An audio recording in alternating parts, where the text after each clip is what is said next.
Hello guys, welcome back. And for today's short video, we're going to discuss things about further functions. Actually, even we call it further functions, but it's not actually further. It's just basically like the quick revision or for what we have learned for all the chapters. Okay, it seems to take one step further, but actually it's not. Let's find out. Okay, so the first one is more power functions. Actually, since we learned the polynomial functions, so the power functions should be pretty easy for us because they don't have the adding later things. They just have one power to consider. But the only important part, again, emphasized here is we need to make sure what's the difference with my power is odd or power is even. The odd or even, I mean, is writing in the square root of form. Okay. So for example, if I write 5 over here, so x basically root of 5, and I want you to draw the graph, it will be shown on the both quadrants, quadrant 1 and quadrant 3, right? And if I change this one to 4 or even 6, whatever the even number is, I only allow positive numbers because negative can never have the power of 4 or power of 6 or the even powers, right? That's the thing I want to emphasize here. And the example just illustrates my point. This guy only in the Q1, quadrant 1. This guy can be in Q1 and 3. Okay, so make sure you guys go through this example by yourselves and know how to draw it. The next one is x to the power of p over q, so rational powers. This one is also pretty straightforward after my explanation. Okay, so let's look at this guy. So my first is 2 power of 2 over 3, so 2/3. Then it's 3 over 2. Okay, again, we need to know first if it's just one quadrant or two quadrant stuff. And another thing is I just use the first quadrant to add example. We have the graph like y equals x, right? So imagine an x squared, we draw it like this one, and square root of x, we draw it like this one. So essentially it means if my x to the power of a, my a is bigger than 1 or greater than 1, it will be like this. Okay, and if my a is greater than 0 but less than 1, it will be like this. So it's more like the concave up and concave down stuff, but which is not that include in our math method, but still it's worth to know. So is that gonna be in this way increase or in that way increase? Okay, it's really worth to have the idea and notice the difference. Okay, let's keep going. This is 7a, and 7b is composite and inverse functions. So essentially it's just like means like what we did it before, right? So composite function means FOG, fork, OGOF, off, right? So like the chain reaction, hope you guys still remember that. So x go to gx first, then goes to fx, or x go to fx first, then the whole thing goes to g together.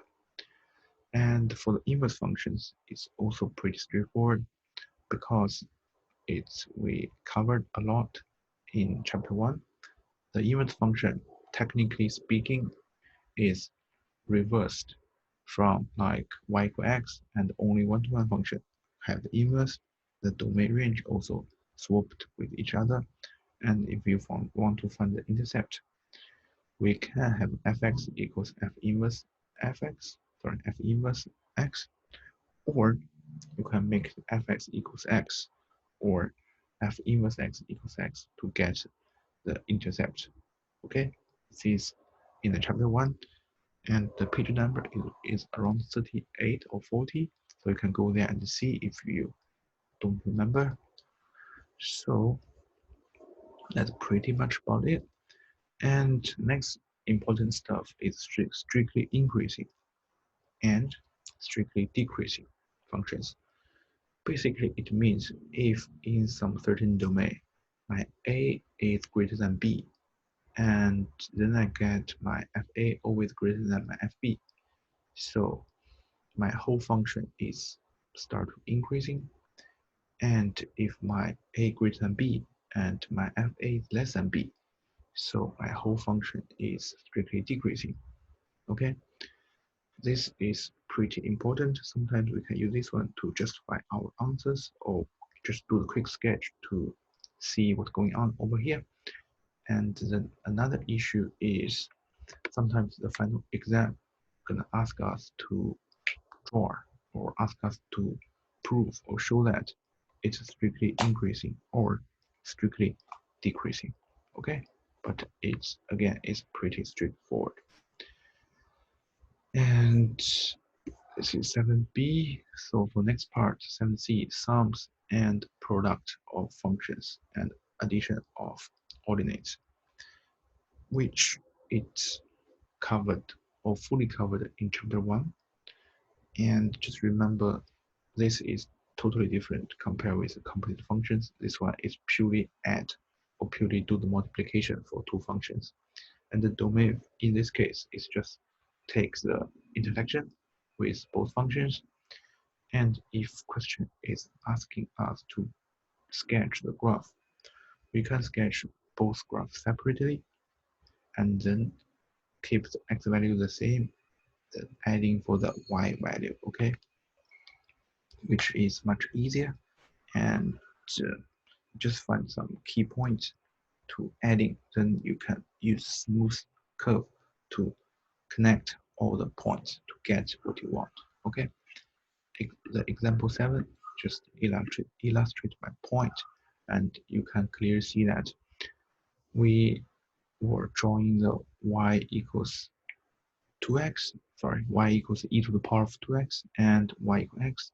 Then what we do is adding them together to get the new graph. Okay, and for 7D it is really worth to notice because some people are quite confusing, have no idea what an fy means.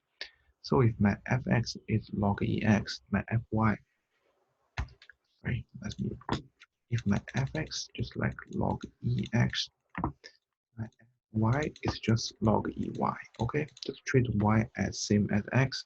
It's essentially another random arbitrary constant we do know. So you can plug in and to see if its left hand side equals to right hand side.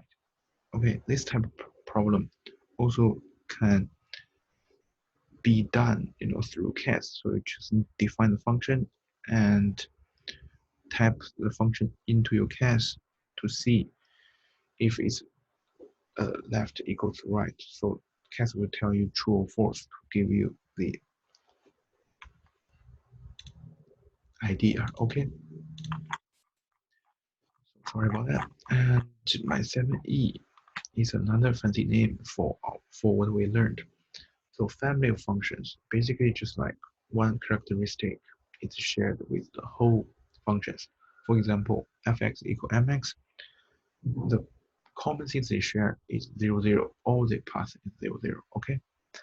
The important thing is make sure you guys know how to solve the literal equations. Basically, just involved with some unknown letters. Okay. For example, 11.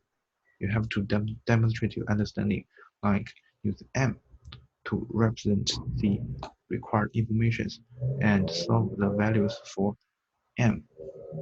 Okay, and example 13, same thing. Just make sure x is only on the left hand side of the things. And for example, the example 14 for these examples is just linked to our transformations.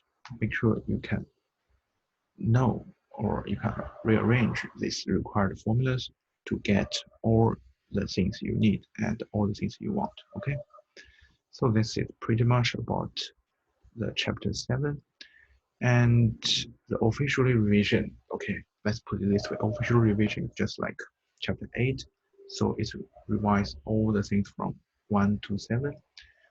And normally, the first sec mm is taken about the functions, but due to current weird situation. So your teacher may be delaying the test, so it might combine with differentiation and anti-differentiation with our term 2 stuff. So for my purpose or for my point to help you guys, I will continue to do my videos directly through in differentiation, okay? And during the meantime, you guys can do the revision for 8 or 1 to 7 as you wish. So for next videos, we will start doing the differentiation, okay? Hope my videos helps. And if you like my videos, please click the like button and subscribe. Okay, I see you guys for the next videos. Bye bye.